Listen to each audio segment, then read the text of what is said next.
مع السلامة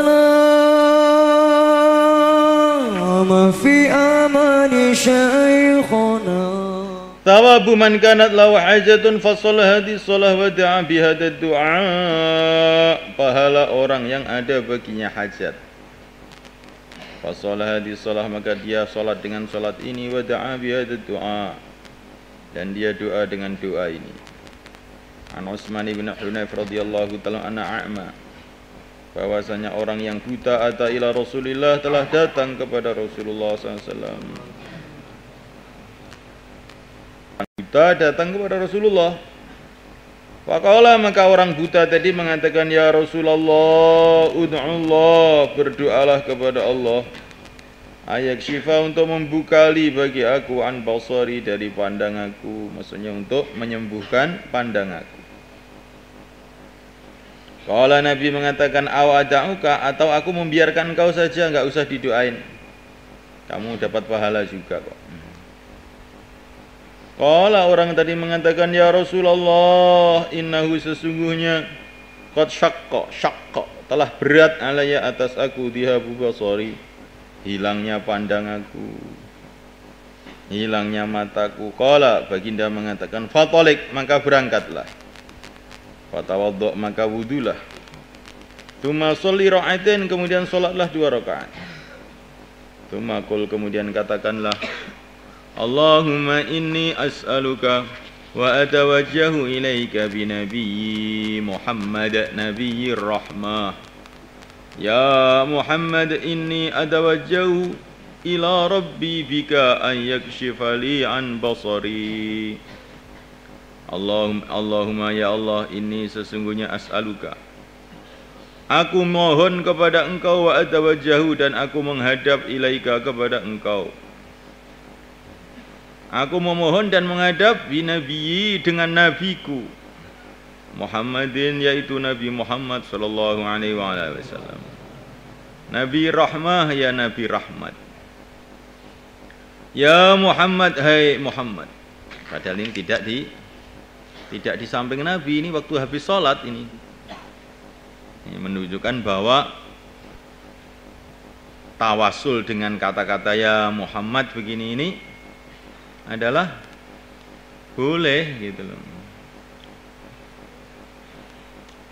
Ya Muhammad, ini atawajjahu, sesungguhnya aku tawajuh ila Rabbi, kepada Tuhanku, bika, dengan engkau.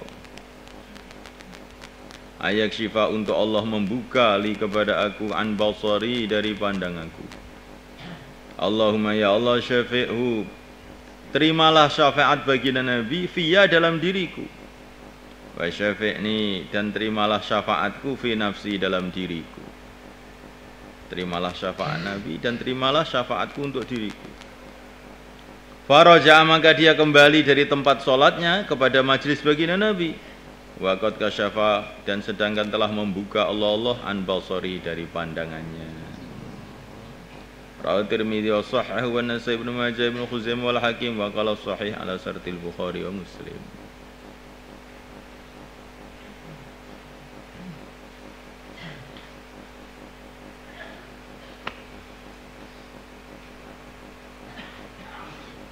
Jadi menunjukkan bahwa memanggil Nabi ya Muhammad itu boleh gitu loh. Dan ini hadis ini kemudian telah diajarkan oleh perawinya, yaitu Utsman bin Hunayf, kepada seseorang yang punya hajat pada zaman Sayyidina Utsman. Ada orang punya hajat, maka laporan sama Utsman bin Hunayf yang merawikan hadis ini, saya ini punya hajat kok enggak kabul nih, bagaimana? Maka Utsman bin Hunayf meriwayatkan hadis ini, akhirnya dia mengamalkan, akhirnya hajatnya dimudahkan oleh Allah. Dan itu terjadi pada zaman pemerintahan Sayyidina Utsman bin Affan setelah Rasulullah wafat. Jadi maknanya kata-kata ya Muhammad itu walaupun Rasulullah sudah wafat pun juga boleh. Karena wafat itu kan wafat jasadnya toh. Sedangkan ruh itu kan tidak wafat. Mafhum ya kawan? Termasuk sholat hajat yang Masya Allah luar biasa, yaitu dimana orang itu yang orang buta tadi dengan sholat hajat tadi Allah telah buka matanya, melek lagi.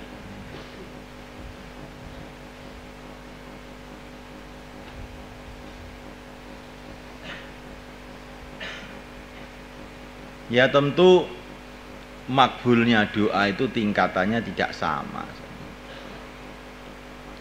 Doa itu kadang-kadang sama, lafadznya sama, tapi karena orangnya itu berbeda, sehingga hasilnya itu bisa berbeda.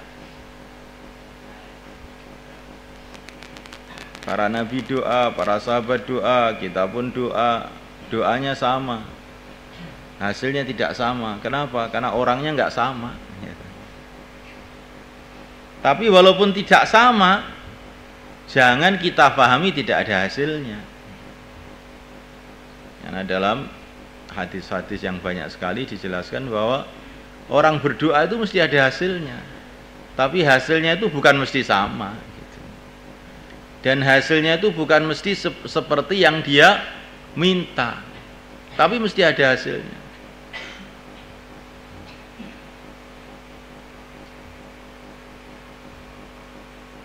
Jadi ud'uni astajib lakum itu maknanya doa itu ada hasilnya, tapi hasilnya itu bagaimana bentuknya ya terserah Allah.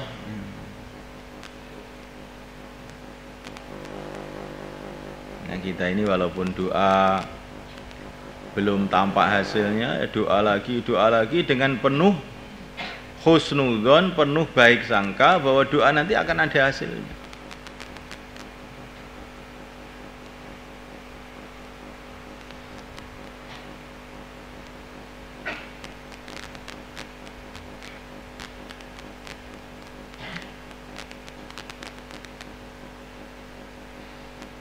Kadang-kadang hasilnya di dunia, kadang-kadang hasilnya di akhirat. Kadang-kadang hasilnya cash, kadang-kadang hasilnya setelah beberapa tahun. Kadang-kadang hasilnya itu ditampakkan oleh Allah dalam anak cucunya.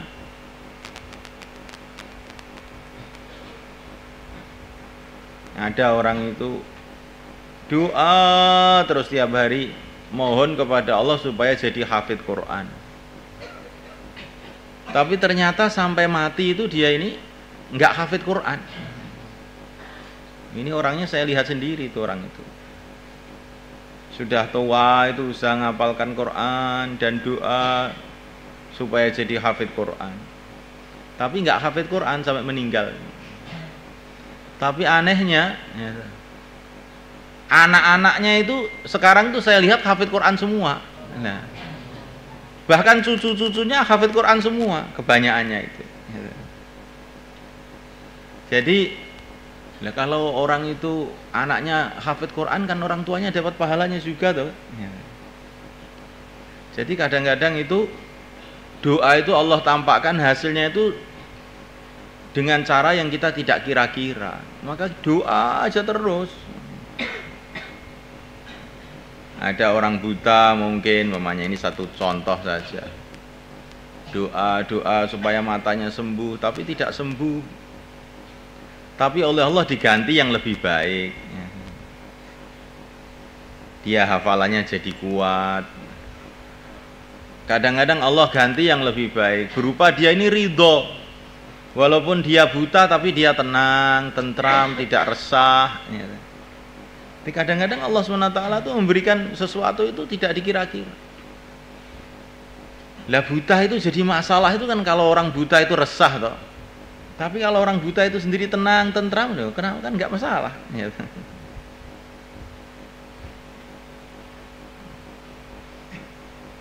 Jadi maka doa itu terus kita buat, jangan berhenti-berhenti. Wala yahlika ahadun ma'ad du'a, dalam satu hadis tidak akan hancur seseorang itu selagi masih doa terus.